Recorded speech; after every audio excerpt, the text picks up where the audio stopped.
Hello, good evening, and Jule as we greet in Ladakh, and Vanakkam in Chennai. Vanakkam. Um, Great feeling being here at uh, the other end of the country, bringing you greetings from the top end of the brings its greetings to Tamil Nadu.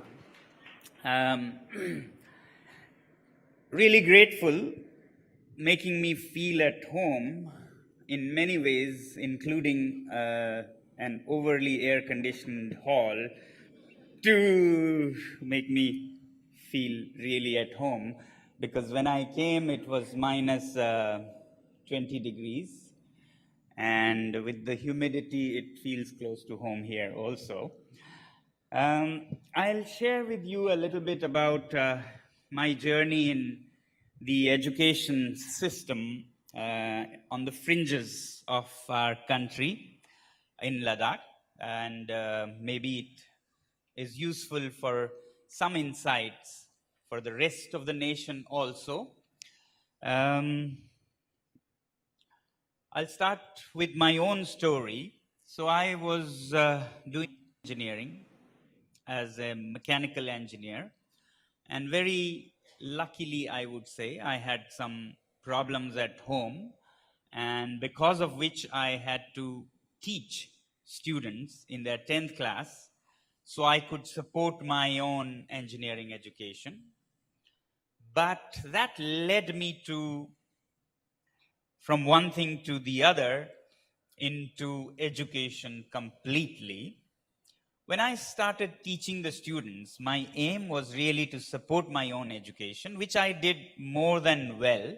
But soon I saw that these students who were so bright otherwise failed miserably in the state exams, especially the 10th grade board exams. And as they just said, 95% of the students would fail every year repeatedly in the 10th grade exams. And yet, when I was teaching them in the ways they could understand, they were very bright. There was nothing wrong with them. Actually, it was only the system that was against them in every way. I soon saw that what they studied or memorized in their textbooks in the schools made no sense whatsoever to the lives that they lived or were to live. So, with no context, with no relevance, it was actually natural that they would lose interest and not do well. Just to take a small example, these children in the extreme remote parts of Ladakh, where temperatures in winter would be minus 30, would be sitting in a nomadic classroom, memorizing words from an alien language like English, which makes no sense to the area, and concepts like A for apple, B for ball, fine, but F for fan in minus 30 degrees makes no sense at all, right? So children end up finding the example more complicated than the problem itself. The idea of this pedagogy was that fan would make the squiggle, abstract squiggle F, simpler for the children. But when you give an example of a fan, they don't understand what the contraption is, and the teacher even has not seen and explains, I don't know, but it is supposed to keep you cool. And the children wonder why anybody needs to be colder than they are in minus 30 degrees. Yeah. So that was how education was, and everything else was just copied and pasted from cities like Srinagar in those days, in the textbooks, and straight away pasted in at 13,000 feet, making no sense at all. So I learned slowly as I got interested in why these students were failing and what could be changed, I understood and respected the children much more because there was nothing wrong with them. But at our system, which did not respect any diversity of context and just blanket solutions copied from one place, pasted somewhere else, soon I realized that it actually didn't help people in Srinagar also, from where it was copied and pasted. They too suffered the same because things in their textbooks were all copied from New Delhi and pasted in Kashmir. And then a copy of that was pasted in Ladakh. So a copy of a copy of a copy would reach the mountains of Ladakh, by which time it would be hardly legible, figuratively speaking. Then I understood much later that it actually didn't make much sense in Delhi either, because it was just a copy of something in London, which doesn't help this nation as well. It took me many more years into education full time to finally learn that actually it didn't make much sense in London either to begin with. with with things completely irrelevant, outdated from 300 years ago, when during industrialization, the purpose of education was to exploit nature and produce and consume.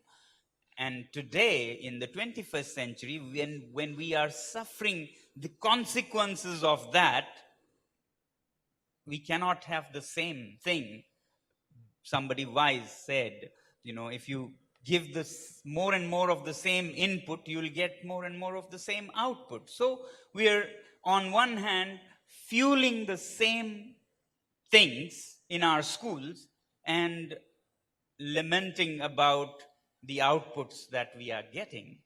Of course, we will, unless we change and contextualize things to, by now, to heal the planet and to undo all the consequences of the 300 years of education that we have had.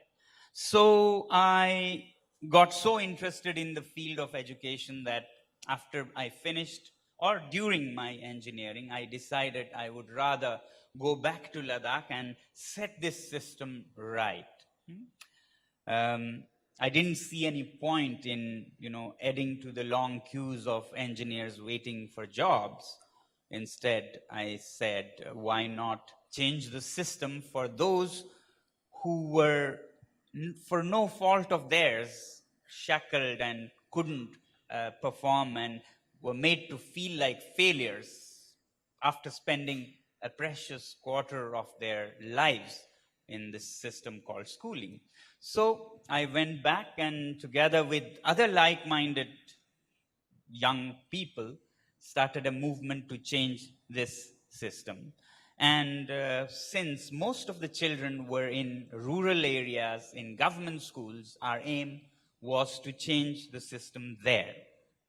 So we did what we could within the limits of a government system by changing the textbooks to more contextual, curriculum that made sense to children in mountainous Ladakh, changing the F for fan and all those things.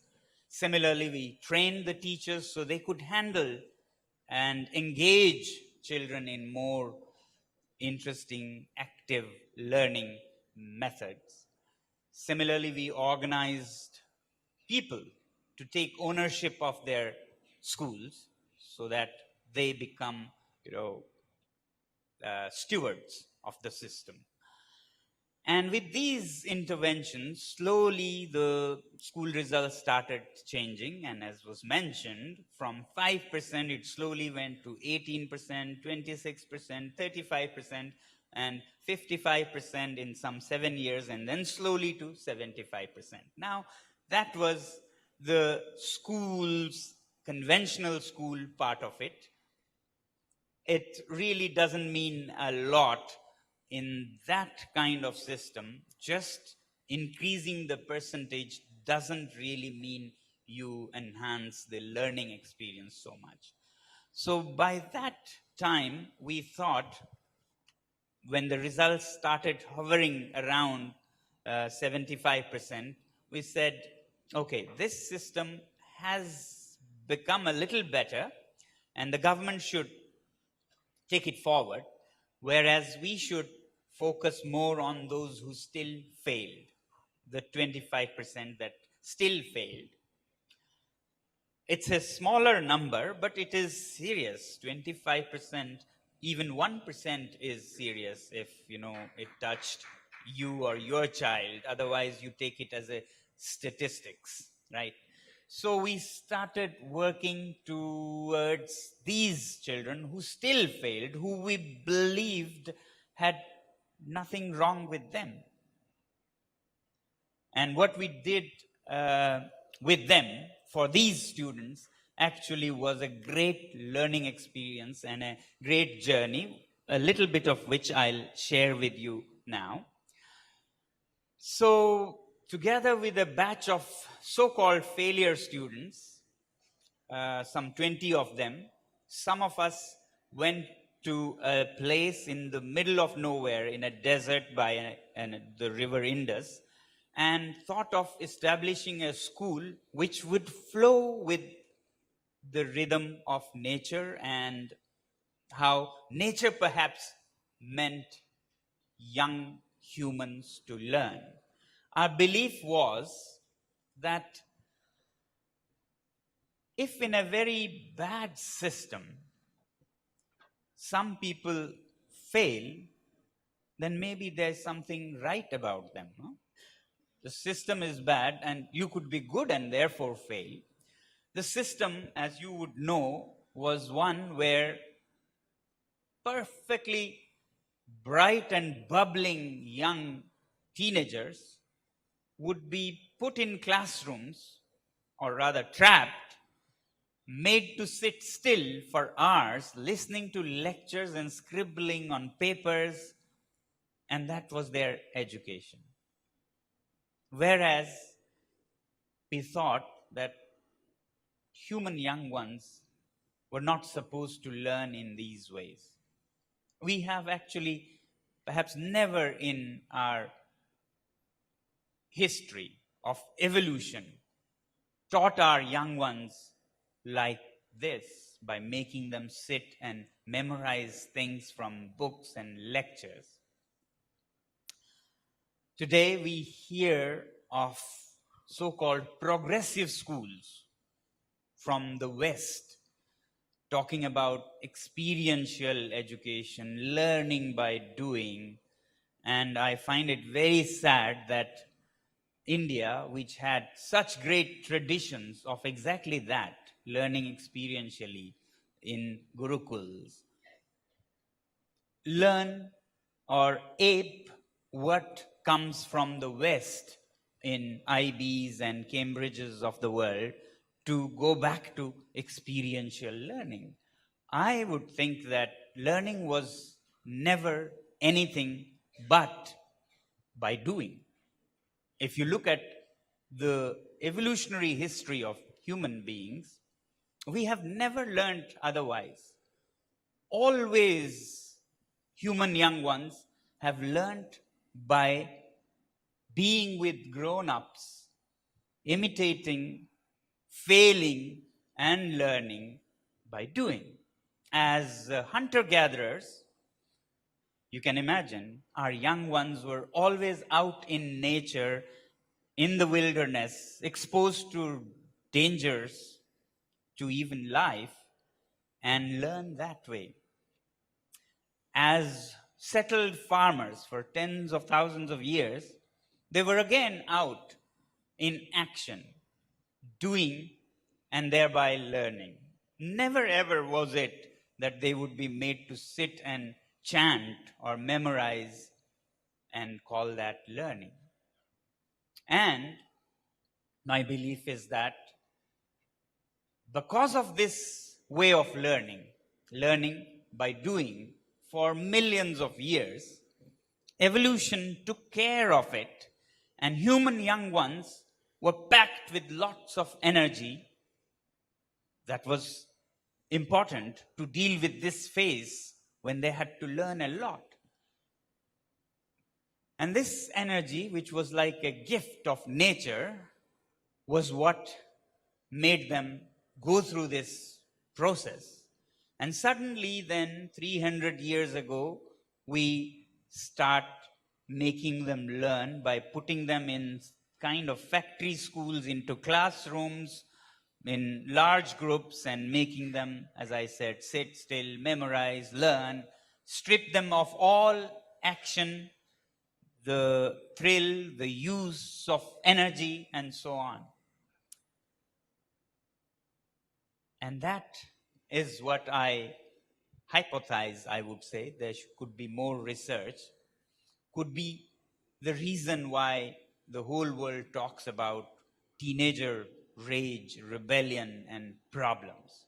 All this energy that nature wired us with through evolution is suddenly in this system made to redundant, in classrooms that we have designed. And then that energy has to come out some way in uglier forms of teenager rage and rebellion. This I realized while up in Ladakh, and later meeting people from big cities who would always tell me about teenager problems, and I would never understand what is this teenager problem they are talking about. I had never known or heard about any such thing. So I thought maybe this is something cultural or racial we don't have in Ladakh, because in Ladakhi villages, young adults are considered very important and they perform very responsible positions.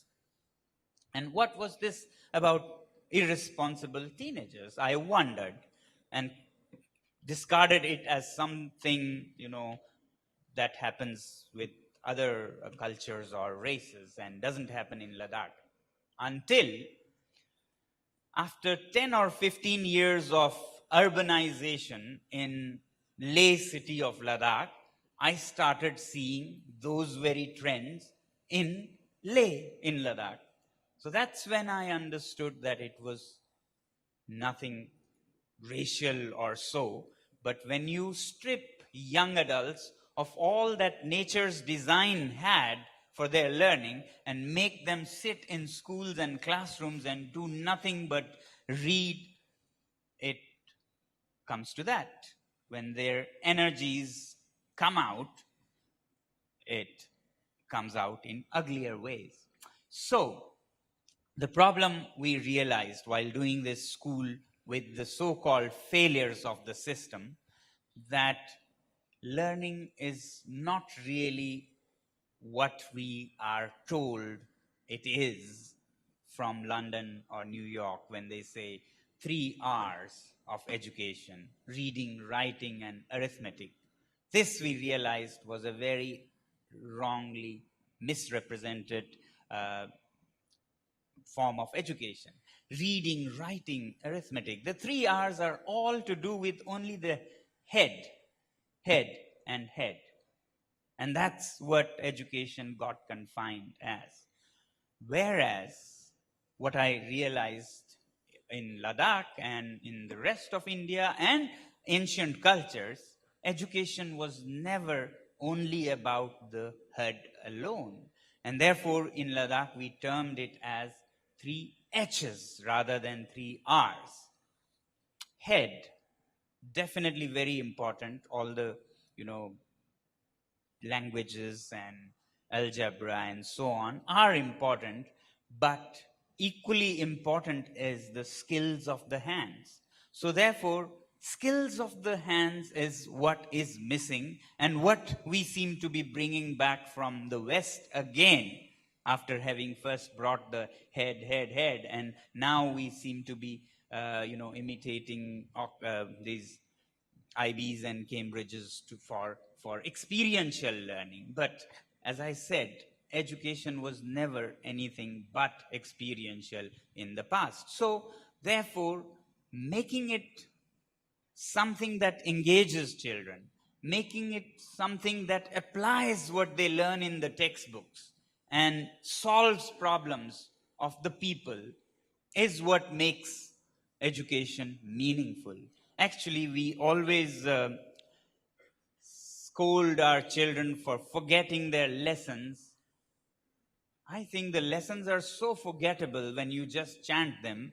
How can we blame the children? Why not make the lessons themselves unforgettable by making it more applied so that more senses are involved in acquiring that knowledge? Yeah? When you do things, when you apply things in life, then you are using all your senses, and the lessons then become unforgettable rather than scolding the children for forgetting their lessons. So, our experience with these failing students helped us learn ourselves that for effective transmission, retention, and utilization, the lessons better be more engaging, more applied, so that they then can use it to solve problems in real life. So, therefore, the skills of the hands become a very important part of learning, the second H of the three H's that I just said. But then, skills of the hands alone is not enough, is what we realize, because you could have very fine and sharp skills of the hands and do a lot of damage to the world. Actually, that's what is happening. With bright heads and skilled hands, we're doing a lot of damage.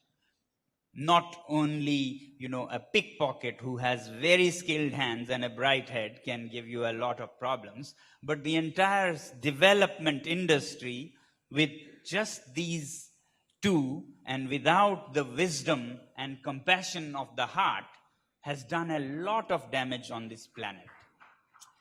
And, and therefore, I believe that a nation like India, which has had great traditions, not only of head and hands, but of the heart, which has given to the world yoga and vipassana, should not be reduced to a nation begging from IBs and Cambridges, should be actually teaching the world how holistic education should be done. Right? And that's why we said education should be about not just head and not even just hands, but extend to the third edge of kind, compassionate hearts. And that's when your hands and head would never be misused, would always be used for the well being and welfare of the planet, all the sentient beings, not just humans. So that's what is needed today. And our schools, rather than becoming a shadow of what they might have in the West, where only some exams on paper, with books that have paper knowledge, with something at the end which is like a paper degree, everything paper. We need to go to more applied, hands on, and applied also in the field of kindness and compassion, because you can understand what we are doing to the rest of the planet when we have made so-called great advances in science, technology. With the current education system, we often celebrate a lot our achievements, but I'm more touched by what we have lost in the process. I don't know if you know, but in recent years, there was a report from WWF which said that between 1970 and 2012, roughly 42 years, 52% of the world's wildlife has vanished. 52% of the wildlife has vanished. Species have gone, completely extinct, and yet we talk about advancement. Yeah, I'll say. Okay. advancement and progress, it could be some progress for some human beings, but what we have done to the rest of the planet, how could the deer and the rabbits and the elephants call it progress?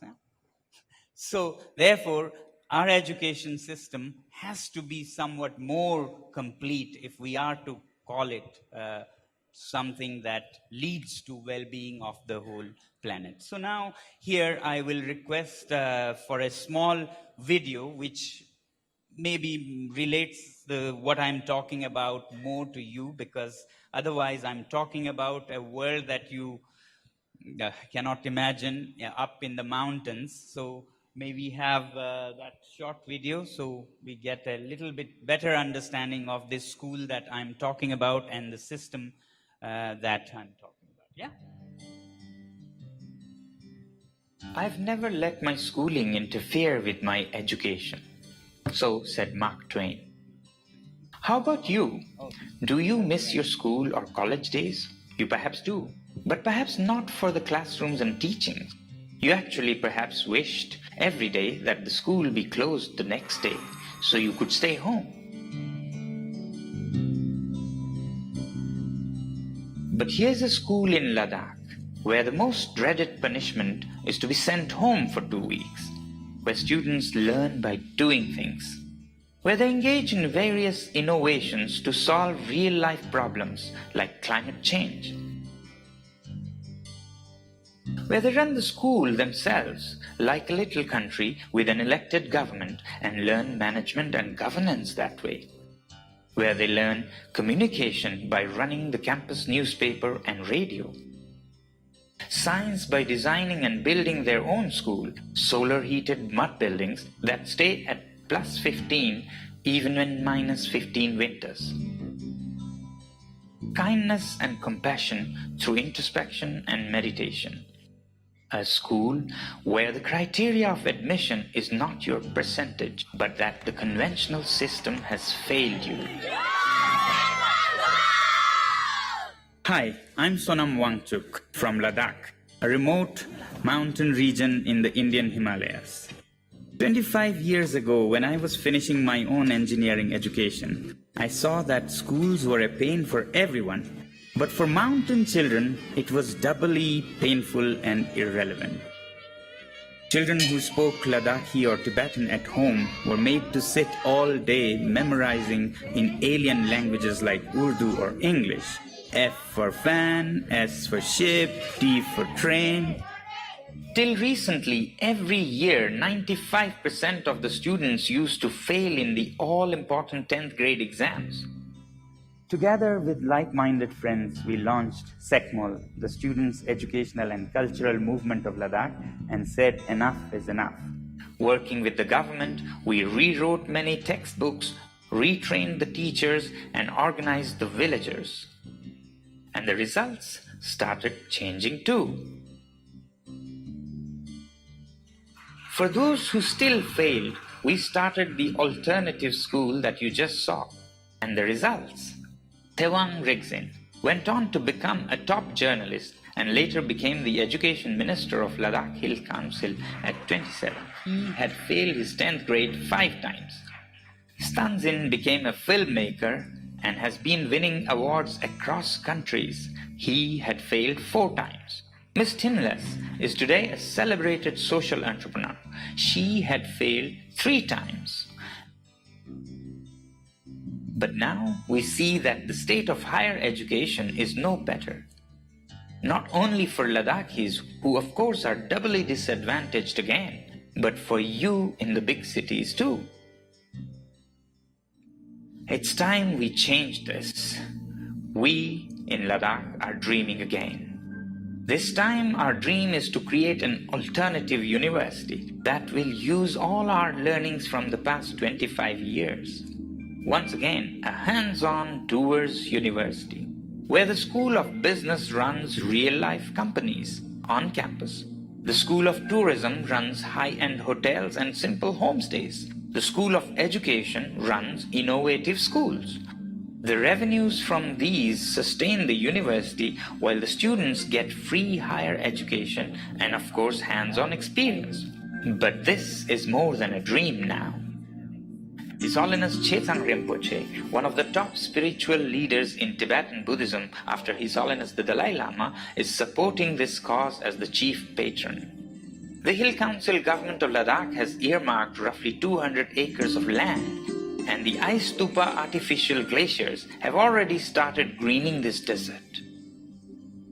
A fully solar-heated, mud-built university township is being planned by some of India's top architects.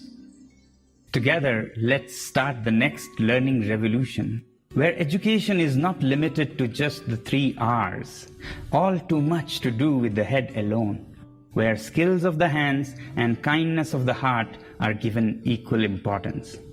Sure, it would take significant financial resources to materialize this ambitious dream. Recently, I was awarded the prestigious Rolex Award for Enterprise for the ice stupa artificial glaciers. Sonam Wangchuk. I contribute my Rolex Award as a seed for this cause. Thank you very much.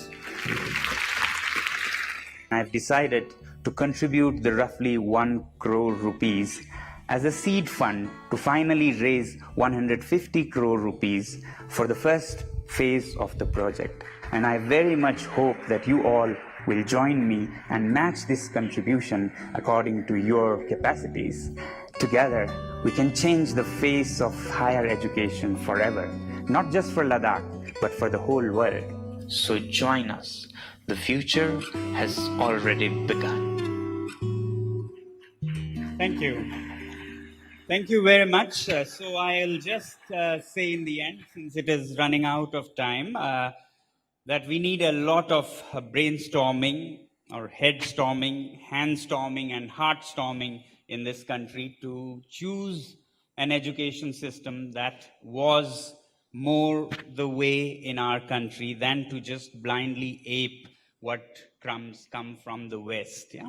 So apart from this, I would appeal to you at the very end to also follow a path of development which is not as destructive as we have landed in. And for that, we recently launched a movement called I Live Simply. And I won't take longer. I'll just appeal to you to look it up and make your contributions, not in money, but by pledging to find a path towards a development which actually works for the well-being of all humans and living beings of the planet. Thank you very much.